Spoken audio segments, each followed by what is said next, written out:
He was a millionaire in a tailored coat, sitting alone on Christmas Eve, with a worn-out teddy bear, and then a tiny voice sliced through the airport noise like a siren. "Mister, are you lost too?" São Paulo's international terminal was packed shoulder to shoulder, the loudspeakers spitting out delays and gate changes while exhausted travelers dragged carry-ons and stared at their phones.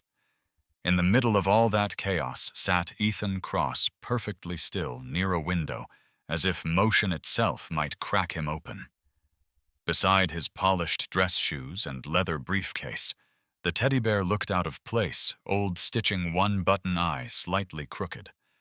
Ethan kept it close anyway, his fingers resting on it like it was the last thread connecting him to a life he no longer talked about. That's when Lily appeared, no more than 5 cheeks pink from the cold air conditioning, wearing a knitted cat hat and hugging a small backpack to her chest. She tilted her head, studying Ethan like she could see right through the expensive suit. "I can help you find your mommy," she said, calm and certain, like this was the simplest problem in the world. Ethan's throat tightened. He almost said, "I'm not lost." But the word wouldn't come. Instead, he crouched slightly and asked softer than he meant to, "Are you the one who's lost?" Lily nodded, still smiling. "My mom was here. Then Candy?" And she disappeared. Ethan should have called security. He should have followed protocol. But Lily held out her pink-gloved hand, pure trust, no hesitation. Ethan stared at that small hand, then at the battered teddy bear, and something in him shifted. He stood, took her hand, and said, "Okay, let's find her together." Lily didn't walk like a lost child. She walked like a tiny detective with a mission, tugging Ethan Cross through the terminal, as if she'd done this 100 times.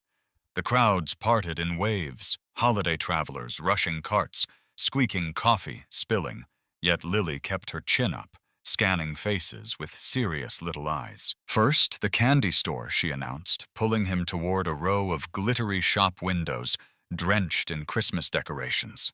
"That's where I saw the gummy bears. My mom lets me have the red ones."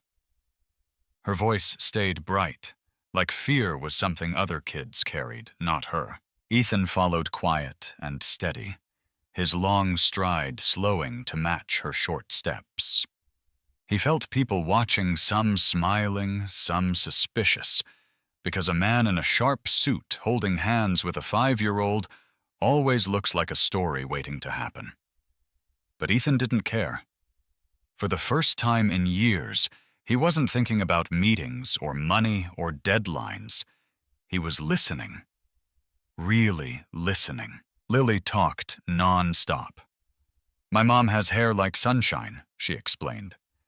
"And she wears glasses when she writes. She's making a story about a turtle that learns to fly." "A flying turtle," Ethan murmured, surprised by the warmth creeping into his chest. Lily nodded like it was obvious. In stories, anything is possible. They checked the candy shop. Nothing. The food court. Nothing. The little arcade corner. Still nothing. Lily's smile finally wobbled for half a second. Then she caught it and straightened it back into place. "Maybe she's looking for me too," she said, thinking hard.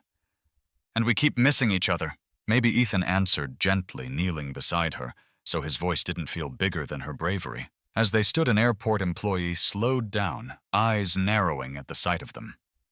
"Sir," he asked carefully, "is that your daughter?" Ethan hesitated, logic screaming, "Say no. Follow protocol." But Lily looked up at him with pure trust, like he was the safest thing in this whole chaotic building. Ethan's throat tightened. "Yes," he said softly. "We're just trying to find her mother." A few minutes later, the airport intercom crackled to life, one of those flat, robotic announcements that usually blends into the noise. But this time it landed like a lightning strike. The message described a missing little girl, curly brown hair, red coat, cat-shaped backpack. A nearby flight attendant turned her head, eyes flicking from the ceiling speaker to Lily's face, then to Ethan Cross's hand wrapped around hers. "I think they're talking about her," the attendant said gently. "Come with me." Lily's eyes lit up like Christmas lights. She squeezed Ethan's fingers harder and whispered triumphant, "See, I told you the magic would work." Ethan didn't know what to say to that word magic because his life had been built on numbers, contracts, and certainty. But as they followed the attendant through a short corridor toward the security desk, he felt something shift in his chest, like a locked door loosening. Lily hummed under her breath, badly off-key, a child's version of Silent Night. And Ethan realized with a strange ache that he recognized the melody. Then they turned the corner. A woman stood at the counter gripping her purse strap so tightly her knuckles had gone pale. Her blonde hair was messy from running, her cheeks flushed not from cold, but from fear she was trying to hide. The second Lily saw her, she broke free with a squeal. "Mom." Mara dropped to her knees and caught Lily in a crushing hug, as if the world might steal her again if she blinked. "Oh, baby, are you okay? Are you okay?" she kept whispering, laughing and crying at the same time. Ethan stopped a few steps back, suddenly unsure where to put his hands, his heart thumping like he'd done something dangerous. He started to edge away quietly, politely, planning to disappear before anyone asked questions. But Mara looked up, eyes shining, and her voice cut through him.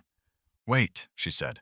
"You brought her back." Mara rose slowly, still holding Lily like she was afraid the air itself might steal her again. Her eyes stayed locked on Ethan Cross, sharp, grateful, and trembling around the edges. "Thank you," she said. And it wasn't the polite kind people toss out like spare change. It was the kind that comes from the bottom of your ribs. Ethan tried to shrug it off. "She did most of the work," he murmured.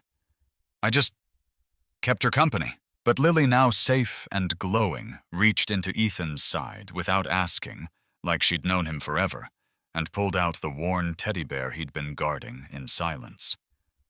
The bear dangled from her small fingers, stitched ear loose, button eye crooked. Mara's gaze snapped to it, and her expression changed. Not curiosity, recognition. The kind that doesn't need an explanation. "Sweetheart," Mara asked carefully, "where did you get that?" Lily hugged it to her chest. "It was in his bag," she said, matter-of-factly. "He looked lonely. So I borrowed it." Ethan's mouth opened, then closed again. He didn't correct her. He didn't reach for the bear. He just stood there, suddenly exposed in a way money and suits couldn't cover. Mara's eyes softened. "It belongs to someone important," Ethan admitted, voice low. "A long time ago." Mara didn't push. She didn't demand details. She simply nodded, as if she understood grief has its own language. And you don't yank it out of strangers in public. In that silent exchange, something passed between them. Not romance, not drama, just a clean human understanding. The airport, meanwhile, kept spinning. Screens flashed cancellations. People groaned. Another announcement echoed through the terminal. More flights grounded, more waiting. Mara glanced up at the board, then down at Lily, who was finally blinking heavy, the adrenaline fading. "Our flight? It might be ours," Mara whispered, exhausted. Ethan checked his watch, then looked at them like he was making a decision he hadn't allowed himself to make in years. "There's a quiet cafe upstairs," he said. "Warm food, softer seats. You both look like you need a break." Mara hesitated. Pride flared. She didn't like needing anything from anyone. But Lily yawned into her shoulder, and the truth hit harder than pride. She was running on fumes. "Okay," Mara said softly. "Thank you." They moved together through the terminal, away from the harsh fluorescent chaos up a staircase to a tucked-away cafe that felt like a secret. A booth by the window waited like a small sanctuary. Ethan helped Mara settle Lily onto the padded seat, folding a coat into a pillow. Lily curled up instantly, teddy bear tucked under her chin, breathing slow and even. And for the first time that night, the world went quiet enough for all three of them to hear something fragile forming in the space between them. Not a rescue, not a fairy tale, just the beginning of a connection that none of them had planned, and all of them somehow needed. The cafe smelled like warm bread and peppermint tea, soft, ordinary comforts that felt almost unreal after the terminal's chaos. Mara sat across from Ethan Cross, cradling a mug between her hands, while Lily slept beside her, curled into the booth, with the battered teddy bear tucked under her chin like a tiny guardian. For a few minutes, they didn't talk. They just listened to the quiet clink of spoons and the distant murmur of announcements drifting up from below. Mara finally cleared her throat. "I really appreciate this," she said. "It was supposed to be a quick layover. I didn't plan for the delays." She studied Ethan the way you study a stranger who doesn't act like a stranger. "Where are you headed?" Ethan hesitated. "Portland," he answered after a beat, then corrected himself with a small shake of his head. "Actually, I'm not sure anymore. My flight's frozen like everything else." His voice was calm, but his eyes looked far away like the airport window had been showing him a different year entirely. Mara nodded slowly. "We're going to Portland," she said. "New city. New start."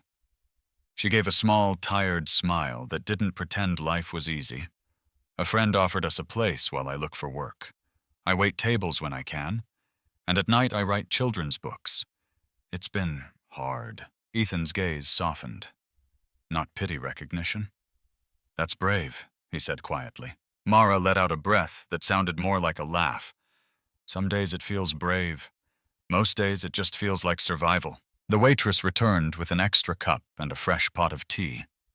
Then, without asking, she laid a small wool blanket over Lily's sleeping shoulders. Mara blinked, confused. "I didn't order that." The waitress smiled and nodded toward Ethan. "He did. He said the little one might be cold." Mara turned back to Ethan, caught off guard. "You didn't have to do that." Ethan shrugged as if kindness was a simple fact. She looked like she needed it. Mara stared at him for a long second, throat tightening. "Most people don't notice," she whispered. Ethan met her eyes, voice low and steady. "You're doing a good job," he said. "I hope someone's told you that lately." Mara went still because that was the one thing she hadn't realized she was starving to hear. Mara didn't trust her own reaction at first. Her eyes stung, and she hated how close she was to crying in front of a stranger in a suit. So she looked down at Lily instead, at the steady rise and fall of her daughter's chest under the blanket, at the little cat backpack tucked against the booth, at the teddy bear's crooked button eye, watching the world like it had secrets. Ethan Cross sat back, hands wrapped around his coffee, as if he'd said nothing extraordinary. But Mara could feel it. Those words had landed right where exhaustion lives. "You're doing a good job. Simple, clean, and somehow louder than the airport's speakers." Before she could answer, the night shifted again. Somewhere downstairs, a new announcement rolled through the terminal. More cancellations, more delays, people groaning like the whole building had one tired throat. A flight attendant climbed the stairs and scanned the cafe, her eyes finding Ethan. "Mr. Cross," she asked politely, "we can move you and your companions to the VIP lounge now." Mara's first instinct was to refuse. Pride snapped up like a shield. "Oh, we don't need," she started. But Lily stirred half asleep and mumbled into the teddy bear. Then she blinked up at Ethan with those fearless eyes and whispered, "You said there's hot chocolate there, with the little white pillows." "Marshmallows?" Ethan corrected softly, a real smile flickering for the first time. "Yes, I checked." Mara looked between them. Her daughter, who trusted goodness like it was a fact, and this man who kept offering kindness without collecting anything in return. She exhaled. "Okay," she said quietly. For her, the VIP lounge felt like a different planet. Warm lighting, soft chairs, calm voices, food laid out neatly, like the world wasn't falling apart outside the glass. Lily's eyes widened at the snack table like she'd discovered treasure. Ethan handled the check-in with the staff, while Mara helped Lily out of her coat, still trying to understand how a random Christmas Eve disaster had turned into this. They settled near the windows where the storm still painted the runway in white. Ethan opened his laptop out of habit, tapped out a few emails, then paused as Lily returned carrying a cheap plastic checkers board like it was a crown. "We play," she declared, slamming it onto the table. "And whoever loses has to tell a real secret." Mara groaned, smiling despite herself. "Careful, she always wins." Ethan closed his laptop fully deliberately and set it aside like he was choosing a different life for the next few minutes.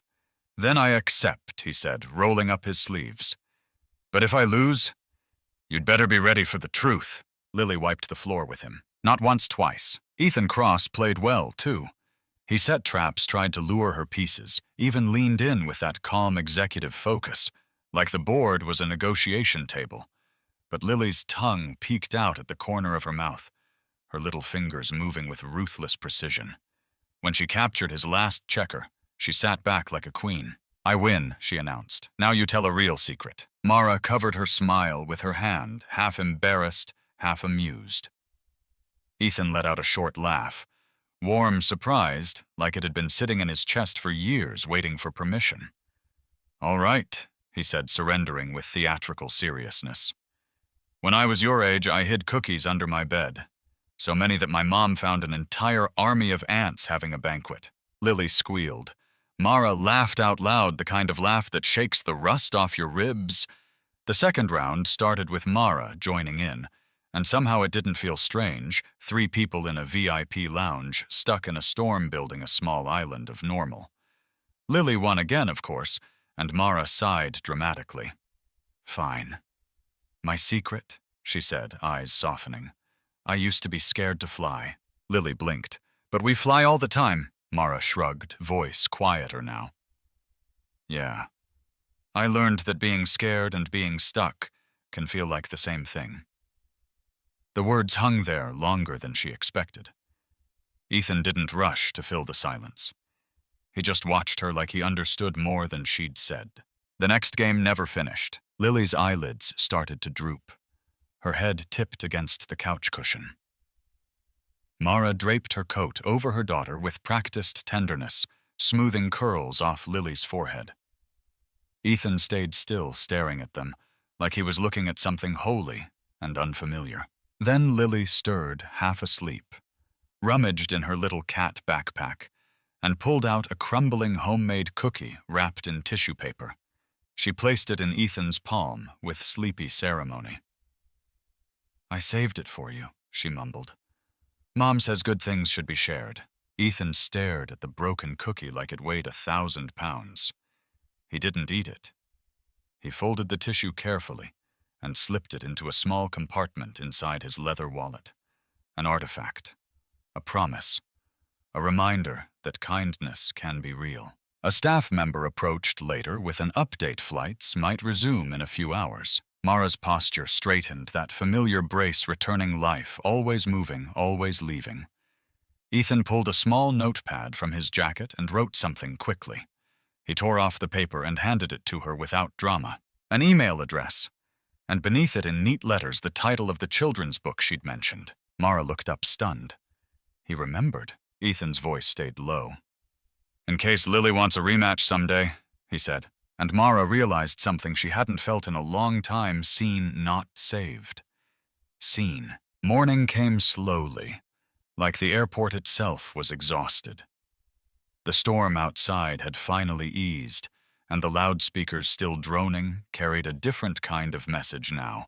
Boarding gates, reopening flights, inching back to life. In the VIP lounge, Ethan Cross stood by the tall windows with a paper cup of coffee, watching the runway lights blink through thinning snow. He looked the same, sharp jaw, calm posture, but something inside him had shifted. He wasn't hiding behind his laptop anymore. He was waiting. Then the announcement hit: Flight 828 to Portland. boarding immediately at gate 17. Mara's body went still. She checked the ticket like she didn't trust the universe. It was theirs. Lily blinked awake under Ethan's jacket, rubbing her eyes, hair a mess, still clutching the teddy bear like it had always belonged to her. Mara started fastening Lily's coat button by button, with the quiet hesitation of someone who knows every button can feel like a goodbye. She turned to Ethan, voice small but steady. "I'm not good at saying the right things," she admitted. "But thank you for seeing us, for being kind without asking for anything." Ethan shook his head slowly. "You never needed saving, Mara," he said. "But it was good to walk beside you for a while." Lily tugged his sleeve, serious as a judge. "Will you be on the same flight next Christmas?" she asked, eyes wide and hopeful. Ethan smiled soft, not quite reaching his eyes. "I'll try," he said, and crouched to her level. "Thank you for letting me play checkers, and for the cookie." Lily didn't answer with words. She threw her arms around his neck in a fierce hug the kind kids give when they mean it with their whole body. Ethan closed his eyes for half a second and held her carefully like she was something fragile and sacred. They left for gate 17 and disappeared into the boarding crowd. Ethan didn't follow. He just watched until they were gone, hands in his coat pockets, heart strangely lighter and heavier at the same time. On the plane, Mara reached into her bag to pull out Lily's sketch pad and froze. Nestled inside was the worn teddy bear. Lily smiled sleepily. "He gave it back to us." Mara turned the bear in her hands, thumb, brushing the loose stitching, and understood the message without a note. Some goodbyes are really just promises, quiet ones. Back in his penthouse in Sao Paulo, Ethan Cross should have been able to forget the airport like every other delay, every other detour. But he couldn't. The broken cookie, still wrapped in tissue, sat tucked safely inside his leather wallet, like a tiny, ridiculous treasure. And for the first time in 5 years, the silence in his home didn't feel peaceful. It felt loud. So he did something that would have shocked the old version of him. He opened his laptop, stared at a blank email, and typed a subject line that felt like stepping off a ledge, bedtime stories. Then he wrote to Mara simple human words. He told her he'd bought the book she mentioned, that it was beautiful, that she was too. No grand promises, no pressure, just a door left slightly open. Her reply came from the small kitchen in Portland Lily, asleep nearby, with the teddy bear hugged tight. She thanked him for the hot chocolate, the checkers game, the quiet kindness. And just like that, messages became a thread, short at first, then longer, deeper. Midnight.